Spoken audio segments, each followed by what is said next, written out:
Hello there everybody, I hope you're all having a wonderful weekend. Welcome to another Ford Crown Victoria video. I just got her cleaned up and she's looking nice and shiny today. So first real full detail job I've done on it in a little while. I did a quick one there the other day, but it's looking much better today if you ask me. Got the wheels shined up, got the car waxed, and looking pretty stout now. So got her all shined up and looking pretty good. So today's video we're going to talk about owning a Crown Vic in 2023. I think the last time I did one of these videos was, I want to say 2 or 3 years ago, and quite frankly the Crown Vic market has changed a lot in that time. So I'm sure, as you all know, since that period we've had COVID, we've had inflation, we've had everything happen. So owning a Crown Vic in 2023, I want to say it really hasn't changed. Like, yes, things have changed a lot, but I want to say owning a Crown Vic has not changed a ton since those times. And the reason I say that is because they're still good cars at the end of the day. They're still very reliable. This one has 100 and almost 6,000 miles on it now, or 170,000 kilometers, and it's still in relatively good shape, especially for being 16 years old here in Canada, Nova Scotia, which is the Salt Belt. So the main reasons to not own a Crown Vic in 2023 is gonna be the gas mileage, because gas prices are much higher. Now, this may not be true in most parts of the United States, but here in Canada, we have gas prices that range anywhere from $6.50 a gallon to $8 a gallon. Right now, it's $1.86 a liter, I believe, or $1.85, which is just over $7 a gallon. And those of you that drive a Crown Vic, let's be honest, they're not the most fuel efficient things in the world. This one right now averages about 17 miles per gallon, so I mean, that hurts. So when it's $1.85 a liter, you're getting 15 liter 100 kilometer, you're paying almost $30 just to drive 60 miles. So just put that in perspective when you're thinking about purchasing a Crown Vic. And like I said, the gas price, that may not hold true for everywhere, but that is where I am. So gas price is definitely a huge factor on why you would not want to purchase one. And the other reason would be is if you're in the Salt Belt, like me, rust is definitely going to be an issue. So luckily mine has been kept in very good shape for the most part.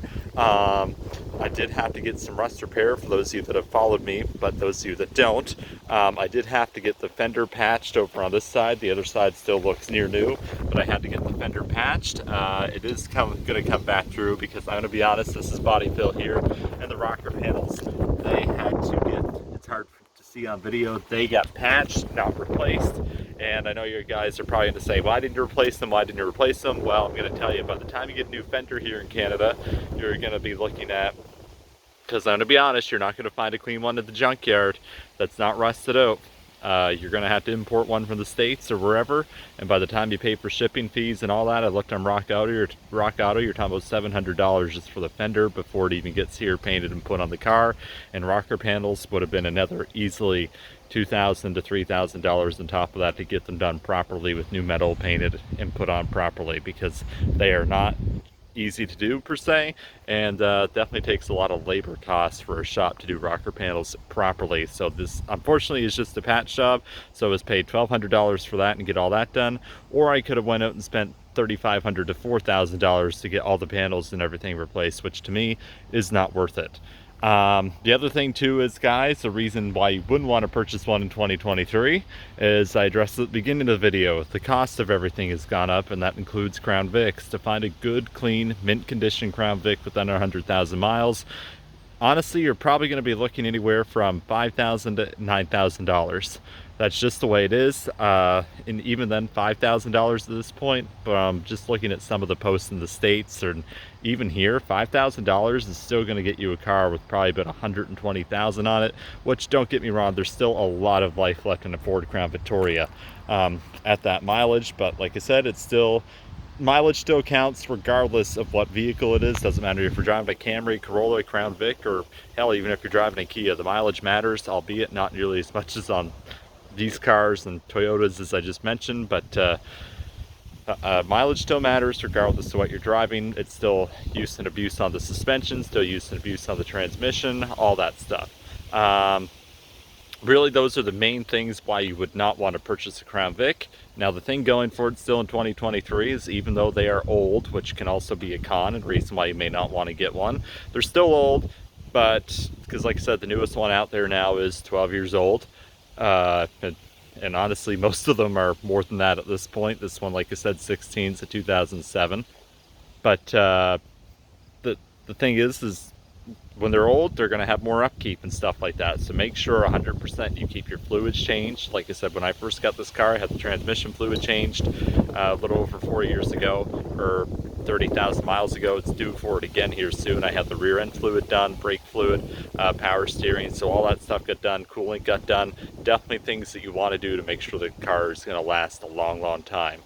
But yeah, like I said, they're still reliable cars. You can still pick one up. You can get lots of life out of it. If it wasn't for rust, even mine, guys, so we have safety inspections here every couple of years. If it wasn't for rust, I would say this car would easily still go another rig. It's got 170. It probably still put another 100,000 kilometers, 150,000 kilometers on it without any huge issues. I mean, obviously the intake manifold is going to go at some point, but overall, without any major issues, I'm sure it could still pump out a lot more mileage on this thing. But I'm going to be honest, rust is going to get to this car before the engine or transmission ever gives up. So if you're not in a rust belt area, you can get tons of life out of this.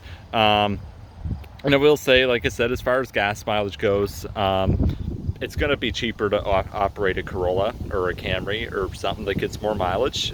But if you're like me, you love these old Crown Vics, and sometimes paying that little bit extra gas money can be worth it to you. So I did a fun calculation the other day. If I purchased myself a Corolla or something like that, let's just say I paid an extra couple of grand, I probably would have saved about 10 grand over the last 2 years, over the last 5 to 7 years driving this in total, just in fuel. So like I said, kind of got to put those things in perspective, but I still love these cars, even though gas is $7 a gallon. It's getting a little harder to operate it for sure, but definitely I can still recommend a Crown Vic in 2023. It's just you got to decide, do you want a car that old?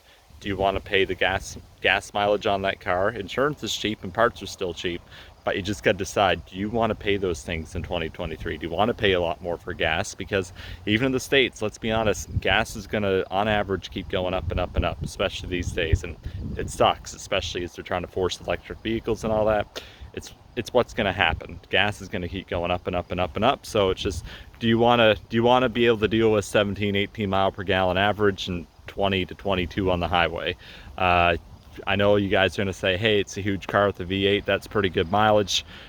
No, in 2023 terms, 20 to 22 mile per gallon on the highway is not good mileage no matter how you swing it. Hell, a lot of cars are heavier than what a Ford Crown Vic is nowadays and get better mileage. So it's just an old beast of a car that was meant to be durable, and that's exactly what it is, and you got to know what you're getting into. So still recommend one. Like I said, they're just getting very hard to find. So if you want to get one, you got to get one really soon, because the supply on these is pretty much down to nothing. There's only a couple, maybe 2 or 3 Crown Vics even in service in Nova Scotia, but because the shooting there a couple of years back, they crushed all the RCMP cars now, which includes the Crown Vics. And I know in the States, even finding a clean example is getting to be near impossible. Like I said, these cars haven't been made for 12 years, so if you want one, you got to get one soon. They're still awesome cars. I'd still recommend them. It's just make sure you're able to pay for the gas and pay for probably what's going to be a little bit of extra maintenance just due to the age. So you're going into that knowing that they are very much an enthusiast car at this point. It's not a car that you're going to pick up because you say, hey, I want a daily driver. They're very much an enthusiast car, I would say. Like, they're still good daily drivers, don't get me wrong, but it's mostly enthusiasts that look for these cars and want to buy them. And like I said, daily driving wise, you could pick something else up and probably save yourself a ton of money over the course of 3 or 4 or 5 years just in gas money, even if you end up paying an extra $4,000 or $5,000 for it. So make sure it's something you really want. If you want it, go get yourself one. I hope you guys all enjoyed this video. Hard to believe we're already coming into the middle of August and summer's almost over. I hate it, because if any of you live in Canada that watch these videos, you very much know by the time September hits, the evenings already start to get cool, and by the time you get to the end of October, you got to worry about snow. And I hate the snow, I'll tell you that. But anyways, guys, thank you so much for watching another Ford Crown Vic video. But I hope you guys all enjoyed it, and I will see you all for the next one. I might as well give you guys a startup while I'm right here so you can hear that nice old engine turn on, like always. All right. Oh, no copyright. There we go. All right, guys, have a good one.